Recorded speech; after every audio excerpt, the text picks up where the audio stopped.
अपरिग्रह की स्थिरता में बहुत ही बड़ा लाभ यहाँ पर बताया गया।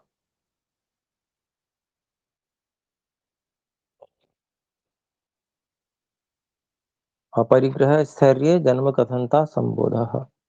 तो अपरिग्रह की स्थिरता हो जाने पर अर्थात अपरिग्रह रूपी व्रत जब अच्छी प्रकार से व्यक्ति पालन करने लगता है, योगाभ्यासी पालन करने लगता है, तो जन्म क्यों हुआ है इत्यादि प्रश्नों का समाधान मिलता है। मतलब प्रश्न, पहले तो प्रश्न उठते हैं,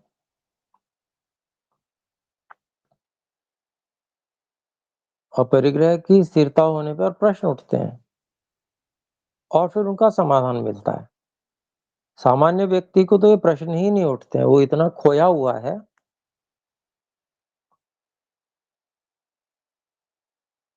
इतना अधिक बेहोश है कि प्रश्न ही नहीं उठते हैं। वो बस इंद्रियों के भ्रमजाल में फंसा हुआ जी रहा है।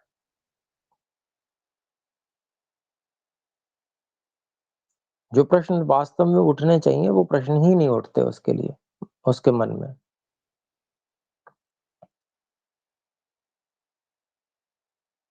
तो अपरिग्रह का पालन करने से ये बहुत विशेष कार्य होता है, आध्यात्मिक दृष्टि से बहुत अधिक लाभदायक है, बहुत अधिक लाभदायक है।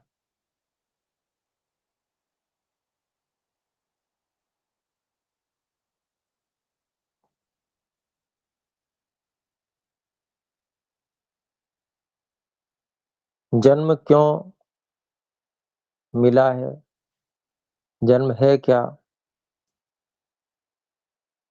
शरीर आदि के विषय में प्रश्न, इंद्रियों के विषय में प्रश्न, स्वयं के विषय में, अपनी वास्तविकता कि मैं कौन हूं, ये सब जो जिज्ञासाएं हैं, इन्हीं को जन्म कथनता से कहा गया है।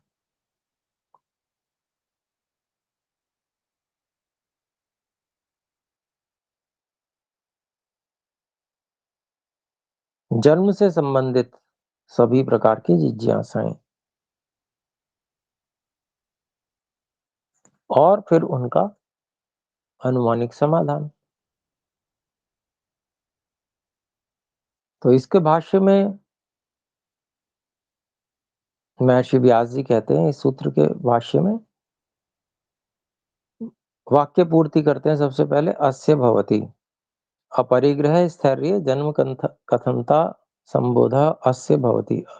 अस्य योगिनः ऐसा समझ सकते हैं हम, इस योगी का, जिसने अपरिग्रह को अपने अंदर स्थिर कर लिया है, अपरिग्रह व्रत को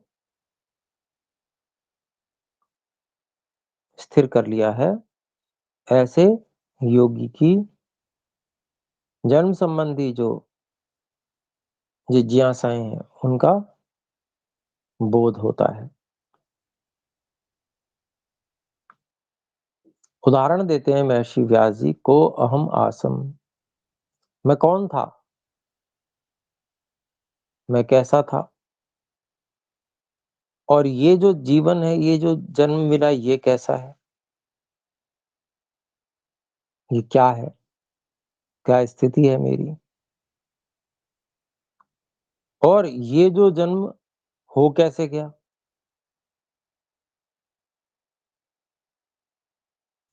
तो पहले भूतकालिक जिज्ञासा थी, इससे पहले मैं कैसा था, क्या था, अब क्या हूं, वर्तमान कालिक संबंधी जिज्ञासा, अब कैसी स्थिति है मेरी, और फिर भविष्यकालिक भी जिज्ञासा कि हम क्या हो जाएँगे? कैसे होंगे हम भविष्य में?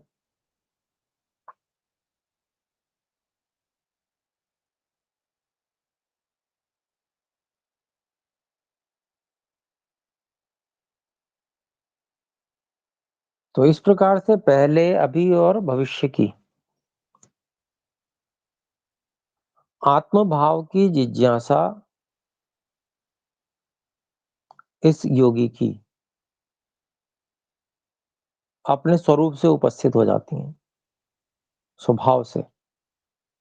क्योंकि जब अपरिग्रह होता है,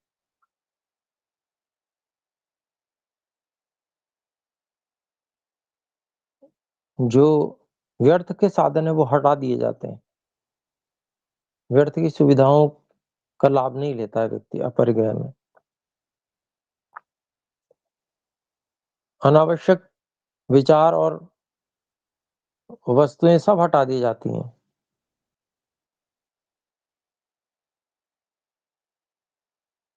तो केवल जो आवश्यक है वही रह जाता है।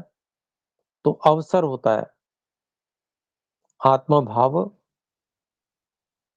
जिज्ञासा का। नहीं तो व्यक्ति दूसरे ही साधनों में, दूसरी वस्तुओं में, दूसरे विचारों में ही फंसा रहता है। स्वाभाविक जो जिज्ञासा है, तो स्वाभाविक जिज्ञासा के लिए अवसर ही नहीं होता। कितना फंसा हुआ रहता है व्यक्ति। और जब वह अपरिग्रह का पालन करता है, तो वो जो स्वाभाविक जिज्ञासा है, वास्तव में अपने को जानने की इच्छा है, वो उभर के आ जाती है। वो स्वरूप से, अपने स्वरूप से उभर कर आती है।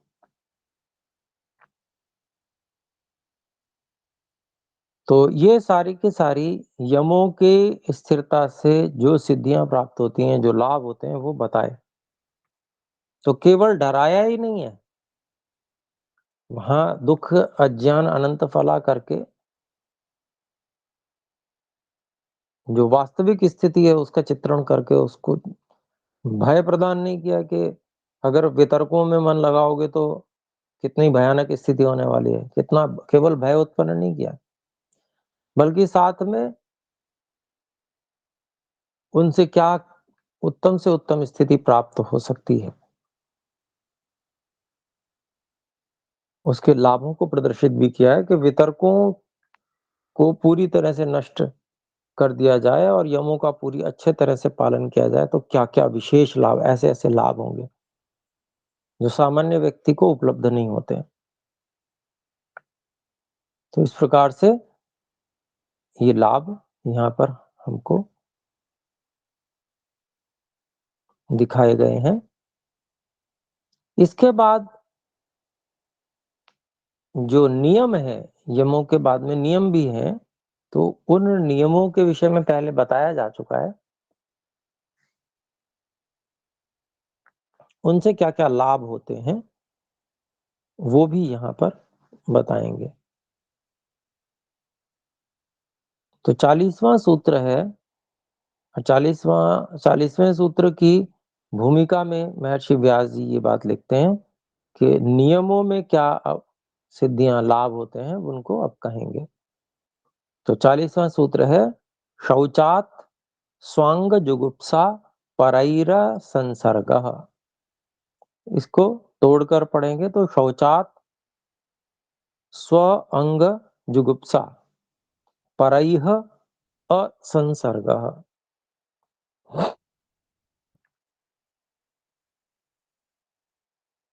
तो जब व्यक्ति शरीर आदि की शुद्धि, बाह्य शुद्धि और विचार आदि की शुद्धि, आंतरिक शुद्धि ये करता है,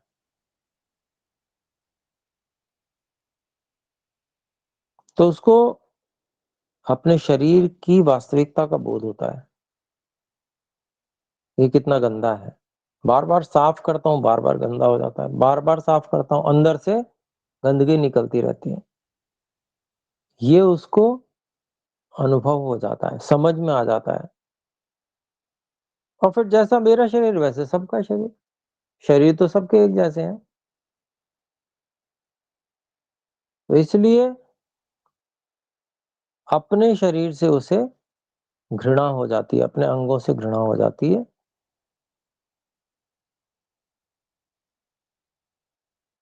और फिर दूसरों से संसर्ग की इच्छा नहीं रहती। जब अपने शरीर से घृणा हो गई तो दूसरे शरीर भी वैसे ही है। जब वैसे ही है, घृणित है, तो उससे संसर्ग क्यों करेगा व्यक्ति? इस प्रकार से वो अपने और अन्यों के शरीरों से अनासक्त हो जाता है। बहुत बड़ी सिद्धि है। नहीं तो मरते दम तक व्यक्ति के अंदर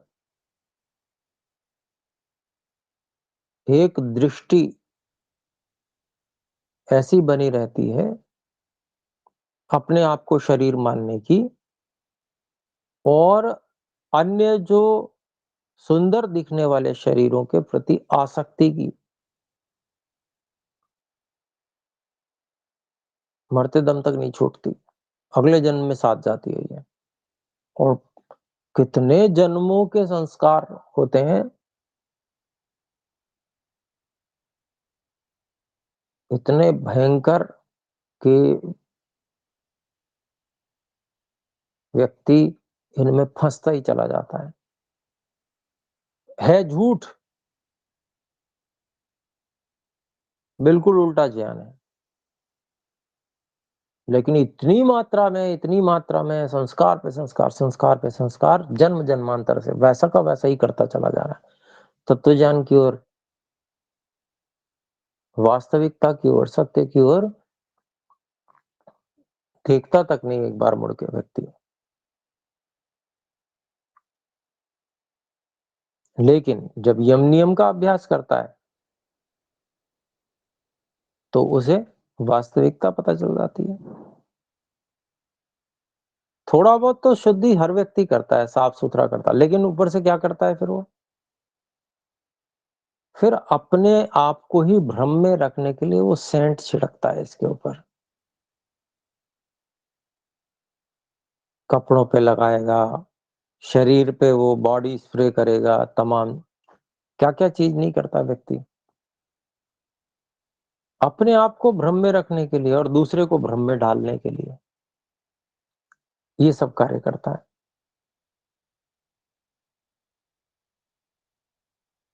क्योंकि वहां पर उस इंद्रिय की क्षणिक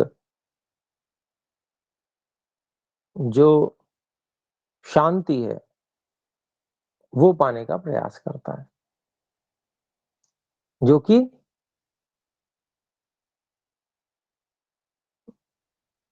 इंद्रिय का शांत हो जाना भी एक भ्रम ही है। थोड़ी देर के लिए शांत होती है, उससे और उग्र रूप में वो फिर इंद्रिय चंचल हो उठती है, जो कि हम दुखों वाले सूत्र में पढ़ के आए थे। तो जो व्यक्ति इस प्रकार से साफ सफाई रखने का प्रयास करता है, शुद्धि करने का प्रयास करता है, वो करते करते करते करते इस निर्णय पे पहुंच ही जाता है, निष्कर्ष पे पहुंच ही जाता है कि ये शरीर तो गंदा ही है।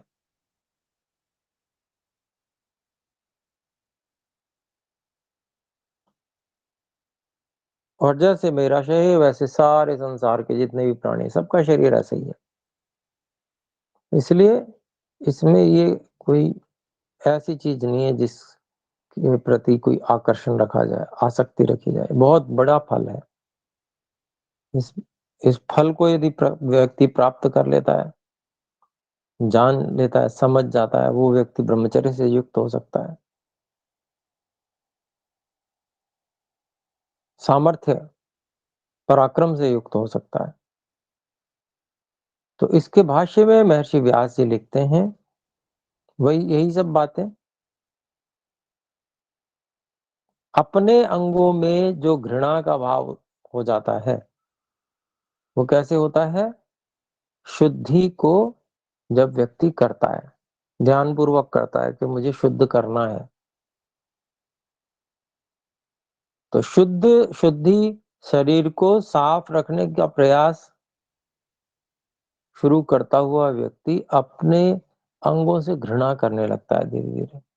अरे! ये मल तो भरा ही हुआ है, इसको कितना भी सफाई हो जाए, फिर उसके बाद में भर जाता है। उसमें से दुर्गंध भी आती है। दुर्गंध बाहर जब इतनी आती है तो अंदर भरा है तो कितनी दुर्गंध है।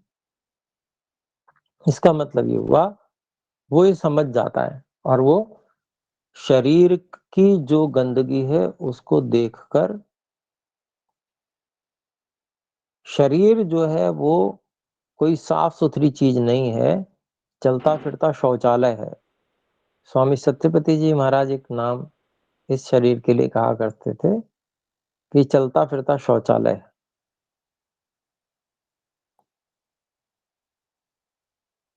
तो शौचालय को घर से कई बार दूर बनवाया जाता है कि थोड़ा-सा रसोई से दूर रखा जाए वगैरह। पर जहाँ शरीर में देखते हैं तो ये तो बिल्कुल सब कुछ पास-पास है, कुछ अंगुल की दूरी पे सब कुछ है।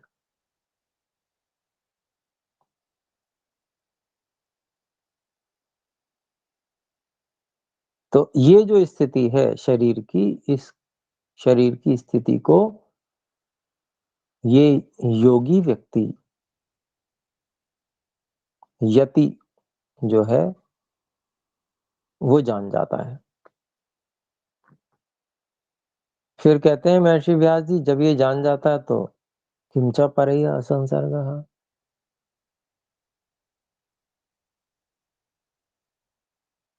और फिर इसका क्या परिणाम होता है? यही परिणाम होता है कि वो दूसरों से भी संसर्ग नहीं करता वो।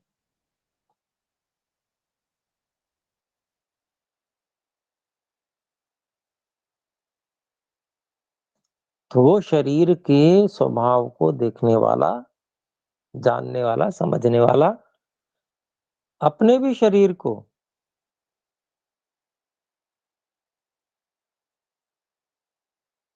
छोड़ने की इच्छा रखता हुआ, इसको मिट्टी, जल आदि से अच्छे से साफ करने का प्रयास करता हुआ भी शरीर की बार-बार अपने आप अशुद्ध हो जाने का जो स्वभाव है, इसको देखता हुआ कैसे दूसरों के शरीर ऐसी इसी तरह का तो दूसरों का भी शरीर वो भी साफ करने की कोशिश कर रहे हैं, बल्कि हम तो बहुत साफ करने की कोशिश कर रहे हैं। दूसरे तो बेचारे नहाते तक नहीं है। जुम्मे के जुम्मे नहाते हैं तो कितना गंदा शरीर होगा।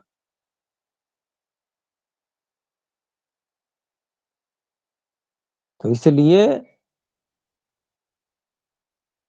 बहुत कोशिश करने के बाद भी गंदा हो रहता है। तो जो कोशिश नहीं करते हैं, ऐसे शरीर से कैसे संपर्क किया जा सकता है? दूर ही रहता है, दूर से ही नमस्ते सबको। हाथ मिलाने का कोई चक्कर नहीं। तो इसीलिए कहते हैं कि वो दूसरे जो शरीर को साफ करने का इतना प्रयास भी नहीं करते हैं, ऐसे लोगों के शरीरों से कैसे संपर्क कर सकता है वो? इस ये उसका शौच का, शुद्धि का ठीक-ठीक फल है, जो समझ में आ जाना बात। शुद्धि तो करता है, शुद्धि साफ-सफाई तो रखता है, लेकिन फिर गंदगी होती है, फिर करता है, फिर गंदगी होती है, समझ जाता है स्वभाव को। तो ये एक बहुत बड़ा फल है कि ये बात समझ में आ जाए तो व्यक्ति को जो एक तरह से अविद्या का एक भाग काफ़ी कुछ समझ में आ गया। अशुद्ध को शुद्ध समझने रूप अविद्या को वो अशुद्ध को अशुद्ध समझने रूप विद्या के रूप में परिवर्तित कर पाता है इस शौच के माध्यम से। बहुत बड़ी बात है।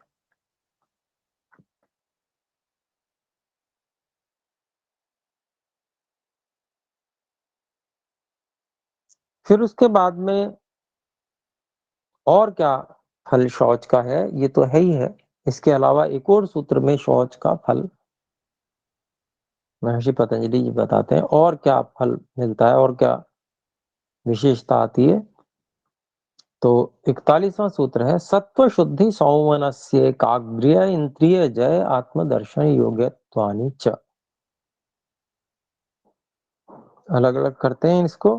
सत्व शुद्धि एक बात, सौमनस्य दूसरी बात, ऐकाग्र्य तीसरी बात, इंद्रिय जय चौथी बात, आत्मदर्शन योग्यत्व पांचवी बात। तो ये सब द्वंद्व समास है और बहुवचन है, इतरेतर योग द्वंद्व। सबको अलग अलग कर सकते हैं, हम समझ सकते हैं पांच चीजों को। तो शौच का परिणाम क्या होता है? शौच साफ सफाई रखने का क्या परिणाम होता है? कि बुद्धि शुद्ध हो जाती है, सत्व शुद्धि, मन शुद्ध हो जाता है। मन में जो ये विकार होता है ना दूसरे शरीरों के प्रति आकर्षण का, और दिखाने वाले भी बड़ा चिकना चुपड़ा करके शरीरों को दिखाते हैं, जिससे दूसरों का भ्रम भ्रांति बनी रहे। ये फिल्म जगत वाले क्या कर रहे हैं? यही तो कर रहे हैं। वो भ्रांति का प्रसार कर रहे हैं, खूब उल्टे ज्ञान का प्रचार, विपरीत ज्ञान का प्रचार हो रहा है। शरीर के प्रति आकर्षण को ही वो प्रेम का नाम दे दे रहे हैं। और किसके प्रति आकर्षण करा रहे हैं? अत्यंत घृणित के प्रति, चलते फिरते शौचालय के प्रति। और वो भ्रांति कैसे फैलती है, कितना भयंकर रूप से आज सारे समाज में उस भ्रांति का प्रचार है। सब किस बुद्धि बिगाड़ के रख दी एक तरफ से। और जब तक ये सब पाश्चात्यों का प्रभाव नहीं था तब तक बुद्धि बहुत ठीक चलती थी भारतीयों की। इतनी बिगड़ी हुई बुद्धि नहीं थी यहाँ पर।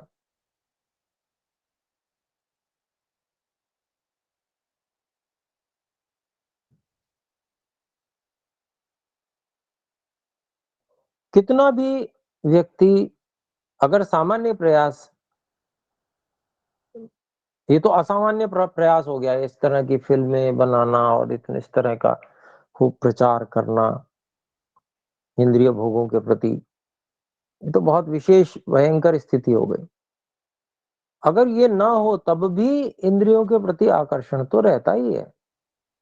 तो भी एकदम से अगर ये नहीं है तो सब एकदम से वो हो जाएंगे, सबको तत्व ज्ञान हो जाएगा, ऐसा नहीं है। इंद्रियों के प्रति आकर्षण तो वैसे भी रहता है, सामान्य रूप से भी रहता है।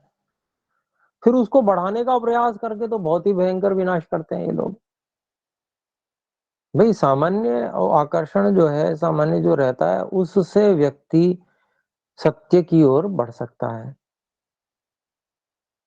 उसके लिए प्रयास कर सकता है, उसके लिए योगाभ्यास का भी प्रचार होता है। तो जिस स्तर पर योगाभ्यास का प्रचार होता है उस स्तर, वो सामान्य स्तर का जो भ्रांति है और इंद्रियों के प्रति आकर्षण है उस पर विजय प्राप्त हो जाती है, अधिकांश बहुत सारे लोगों को हो जाती है। तो एक समाज की सुंदर व्यवस्था बनी रहती है। परंतु जब ज्यादा ही बिगाड़ दिया गया तो समाज की व्यवस्था ही ध्वस्त हो गई। जितने लोग यथार्थ ज्ञान को प्राप्त होने चाहिए वो नहीं हो पा रहे हैं, और उसी दिमाग जैसा बना रखा है समाज का सारा, उसी के अनुसार सारे लोग जी रहे हैं।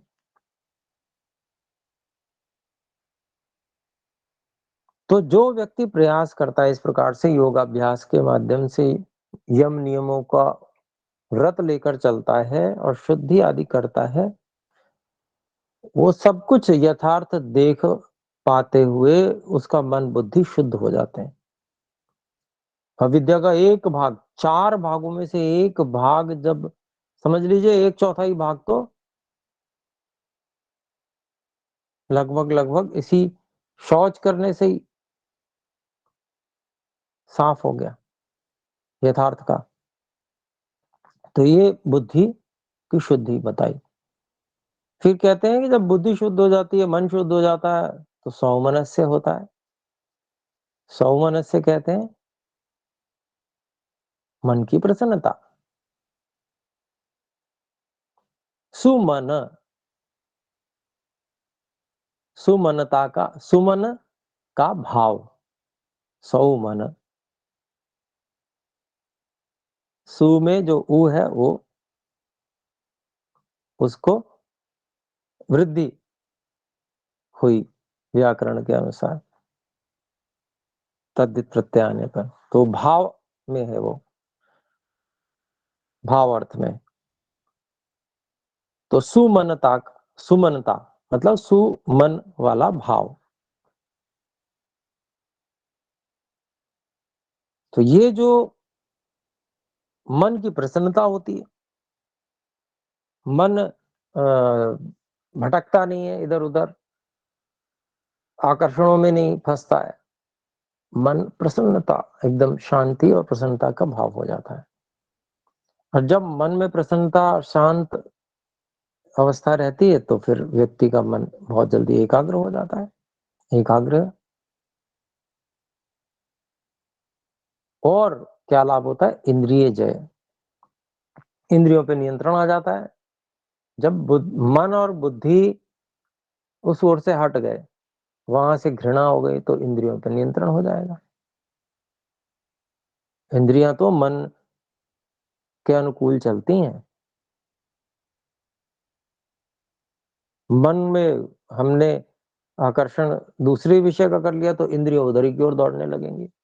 मन उस आकर्षण से हट गया तो इंद्रियां सिमट के मन के पास आ जाएंगी। इसलिए शरीर और बाहरी इंद्रियों, इंद्रियों के बाहरी आकर्षणों से अपने मन को हटा देते हैं। तो उसका साधन यही शौच है, विशेष साधन है। तो इंद्रियों पे जय होता है, इंद्रियों पे विजय हो जाती है।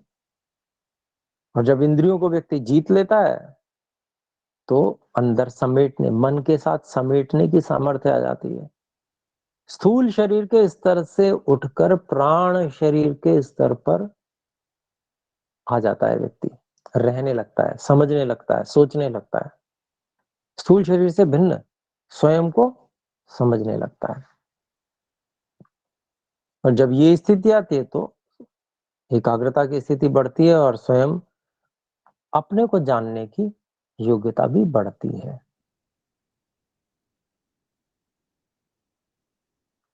तो कितना सुंदर फल है, लक्ष्य की ओर बढ़ने के लिए कितना सुविधा हो जा रही है इन यम नियमों के माध्यम से।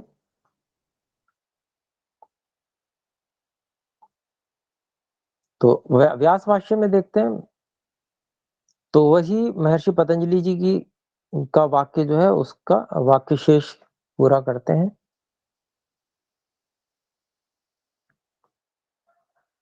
कि शौच से, साफ सफाई रखने से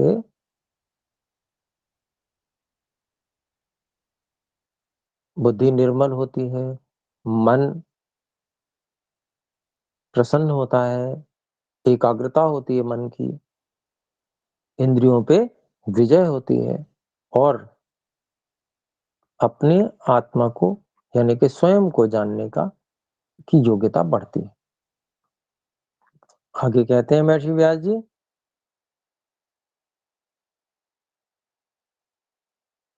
वही क्रम बता रहे हैं कि शौच करने से, शुद्धि रखने से बुद्धि शुद्ध होती है, उससे बुद्धि जब शुद्ध होती है तो मन में प्रसन्नता होती है, मन में प्रसन्नता होती है तो उससे क्या होता है?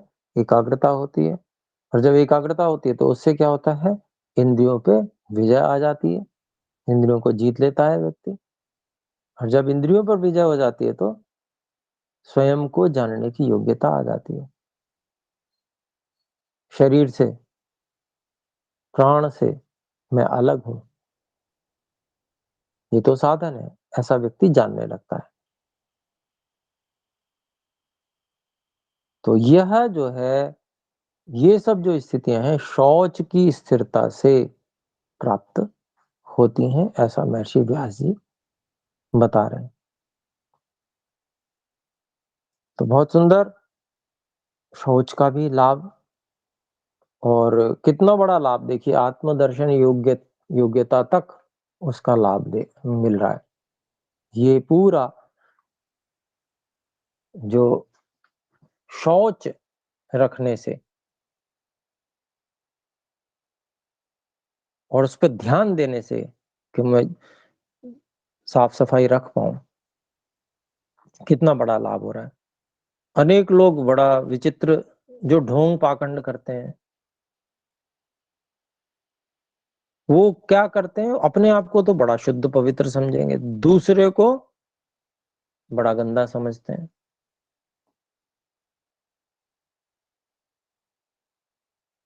तो शौच का ये फल नहीं है। शौच का फल तो ये है कि अपने शरीर को भी गंदा समझेगा वो, अन्यों के तो समझेगा ही ठीक है।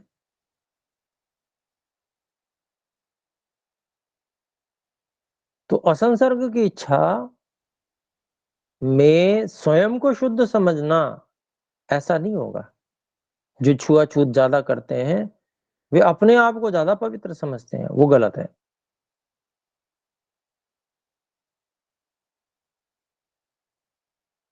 वहाँ भेदभाव नहीं रहेगा। असंसर्ग का कारण स्वयं की अशुद्धि प्रथम होगी और जो पाखंड करते हैं, छुआ-छूत करते हैं, उन लोगों में आप हम देखेंगे, उनकी स्थिति ये रहती है, अपना बड़े धो-धो के कपड़े पहनेंगे, खुद बार-बार शरीर को स्नान करेंगे और खुद वहाँ वो अपने शरीर को पवित्र समझते हुए खुद तो वहाँ पर रहेंगे, दूसरा वहाँ से छू गया जगह से, फिर उसको धोएँगे। तो ये ज़्यादा नाटक होता है, इसको पाखंड कहते हैं। ऐसा नहीं होता है। तो उस स्थान में मान लो रसोई उन्होंने बनाई है, उस स्थान में कोई ज़रा-सा पैर भी किसी का छू गया तो बस फिर उसको धोना शुरू। तो ये ज़्यादा पाखंड होता है। शरीर से असंसर्ग है, होता है। ना कि वो एक एरिया बना लिया उन्होंने पूरा, कि इतने एरिया में कोई नहीं आएगा वगैरह।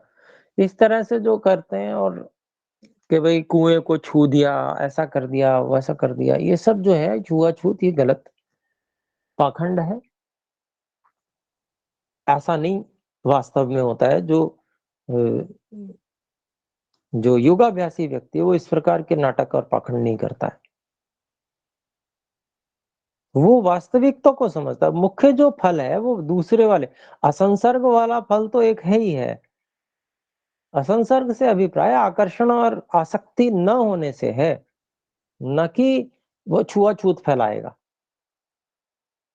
आसक्ति नहीं रहेगी, असंसर्ग मतलब दूसरों पहले आकर्षण होता है कि वो शरीर है, उसको मैं छू लूँ, स्पर्श का सुख ले लूँ, ऐसा भाव रहता है, वो भाव नहीं रहेगा। ये अभिप्राय असंसर्ग का होता है। कई लोग उल्टा समझ लेते हैं, फिर छुआ-छूत करने लग पड़ते हैं, वो गलत है। वो तो पाप है।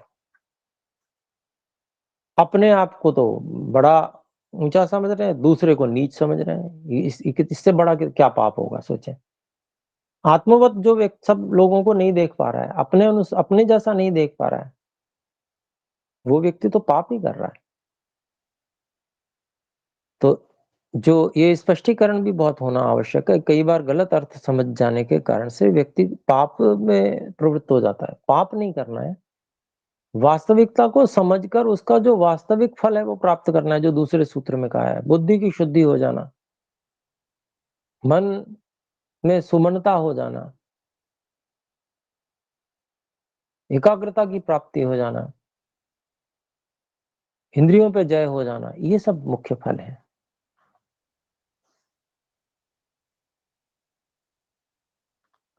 फिर उसके बाद में संतोषाद अनुत्तम सुख लाभः। ये 42वां सूत्र मैंने पढ़ा, संतोषात् अनुत्तम सुख लाभः। संतोष से अनुत्तम,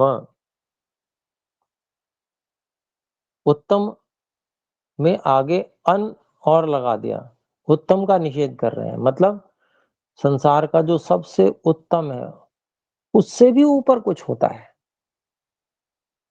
सांसारिक सुख जो सर्वश्रेष्ठ सुख है, उससे भी 16 गुना अधिक सुख होता है, ये संतोष का सुख। इसी को अनुत्तम कहा है, उत्तम वाला मत समझ लेना, ऐसा मना कर रहे हैं ऋषि। ये उत्तम जो सुख है सारे संसार का सबसे उत्तम सुख जो चक्रवर्ती साम्राज्य का, जिसकी इच्छा का विघात नहीं होता, उस सुख को मत मान लेना, उसका निषेध कर रहे हैं। उत्तम, अनुत्तम, अर्थात उससे भी जो 16 गुना अधिक, अर्थात 16 भूमंडल के चक्रवर्ती साम्राज्य के बराबर जो सुख है, उसके विषय में भी एक श्लोक आएगा, वो भी मैं हम रखेंगे इसमें, ये जो व्यास भाष्य में ही है। तो ऐसा जो अनुत्तम सुख लाभ है, वो संतोष से प्राप्त होता है।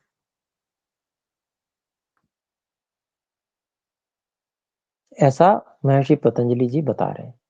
और इसमें महर्षि व्यास जी भी इसी तरह से इसको और श्लोक के माध्यम से कहते हैं, यच्च काम सुखम लोके यच्च दिव्य महत् सुखम तृष्णाक्षय सुखस्यैते नार्हतः षोडशीं कलाम।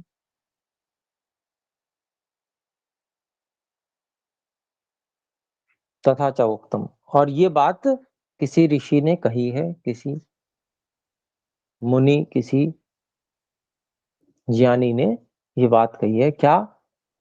यच्च काम सुखम लोके, संसार में जो काम का सुख है, कामना पूर्ति हो जाने से जो सुख मिलता है, यच्च दिव्य महत् सुखम, इस संसार में जो सबसे बड़ा और दिव्य सुख है, वह, उसकी तुलना कर रहे हैं किससे? तृष्णा क्षय सुखस्य, तृष्णा क्षय, तृष्णाओं का क्षय हो जाने से जो सुख होता है, अर्थात संतोष, संतोष, तृष्णा का क्षय हो जाना, वही संतोष है। किसी चीज की तृष्णा ना रहना, यही तो संतोष है। हम संतुष्ट हैं, नहीं चाहिए हमें, होगा तुम्हारे लिए सुख, हमें नहीं चाहिए, ये तृष्णा क्षय है। तो इस तृष्णा क्षय से जो सुख उत्पन्न होता है, उसकी तुलना कर रहे हैं कि वो 16वीं कला के बराबर भी नहीं है, 16 गुना से भी कम है वो। नार्हतः षोडशीं कलाम, 16वां भाग भी नहीं कह सकते उस दिव्य महत् सुख को, जो संसार का सबसे बड़ा सुख, सांसारिक सुख जो सबसे बड़ा है, उसको 16वां भाग भी नहीं मान सकते संतोष के सुख से। तो ये महर्षि व्यास जी ने वर्णन किया। और ब्रह्मानंद वल्ली जो ब्रह्म के आनंद आनंद की मीमांसा उपनिषद में है, वहां पर भी इसी तरह से बताया गया है। वहां पर ईश्वर के सुख के सामने ये जो संतोष सुख है, इसको भी दुख के रूप, दुख रूप कहा है, ये भी दुख के समान है।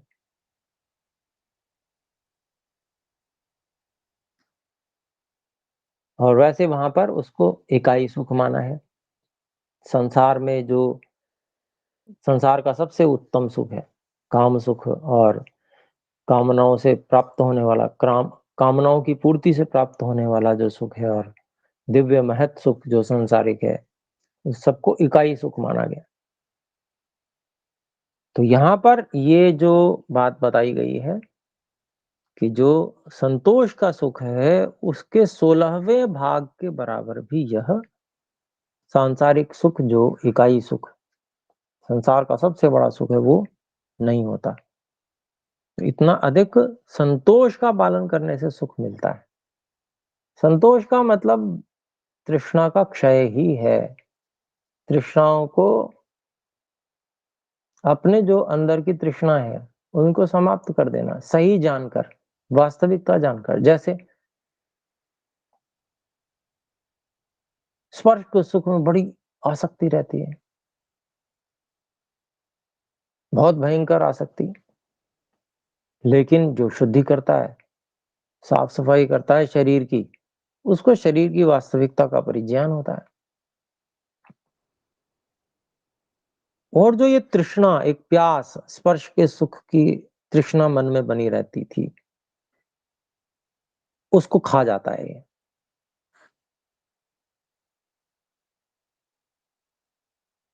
ये जो भाव है, घृणा का, अशुद्धता का, गंदगी का, ये भाव उसको नष्ट करता है। जब उसको समाप्त करता है तो तृष्णा समाप्त। उस विषय की तृष्णा समाप्त हो गई। पूरी तरह से समाप्त नहीं होती, लेकिन प्रभाव शुद्धि का अधिक हो जाता है, तो वो दब जाती है, सो जाता है, प्रसुप्त हो जाता है संस्कार। तो क्या तृष्णा नहीं रही, अब इच्छा नहीं रही, आवश्यकता नहीं रही, अनुभव नहीं हो रहा आवश्यकता का कि मुझे जो है और विवाह करना है, मुझे जो है ऐसे कोई स्त्री को पुरुष मिल जाए, ऐसे जो भावना होती है, पुरुष को स्त्री मिल जाए, ऐसी जो भावना होती है, ये भावना समाप्त हो जाती है और तृष्णा का क्षय हो गया। तो यही फिर यहाँ पर संतुष्ट है वो। इसी को सांख्य दर्शनकार भी कहते हैं, निराशा है सुखी पिंगलावत। आशा नहीं है, अब कोई आवश्यकता भी नहीं है। आशा का अभिप्राय वो यही है।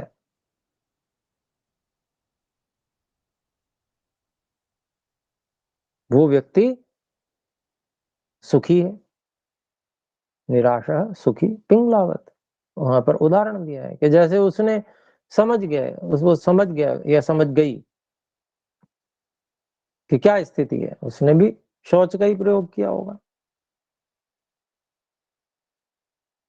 और समझ गई होगी ये तो भयंकर गंदगी है, दूसरा शरीर भी गंदा ही है। तो वहां पर इसका प्रभाव अधिक हो गया और जो आकर्षण था वो हट गया। तो ऐसे ही अन्य जितने भी प्रकार के आकर्षण होते हैं, उन सब आकर्षणों का हट जाना, तृष्णा का क्षय हो जाना,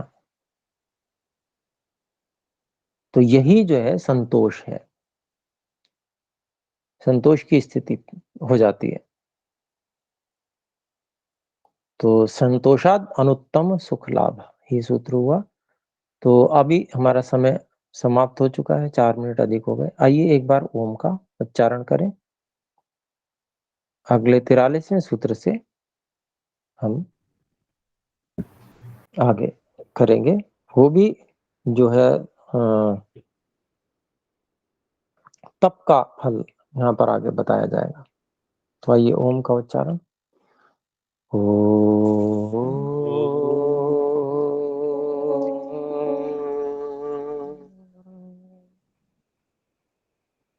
सभी को सादर नमस्ते। नमस्ते गुरु नमस्ते गुरु जी। नमस्ते गुरु जी। नमस्ते जी। नमस्ते।